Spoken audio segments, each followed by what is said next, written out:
Алла еңбек етсін деп күн жаратты, тынығып демалсын деп түн жаратты.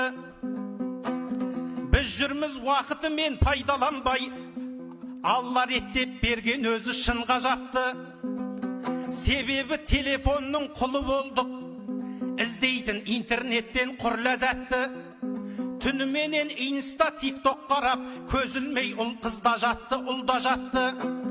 Жастар түгіл үлкендер коммент жазып, таңға дейін саусағын құрға жапты.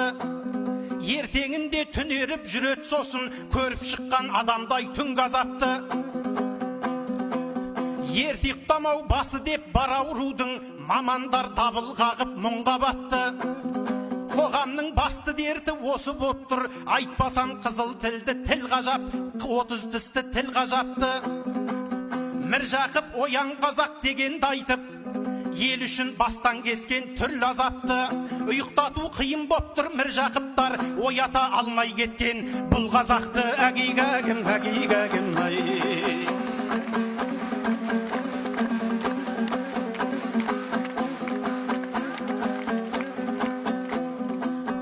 Футбол құсас айтыстай ес көнер деп,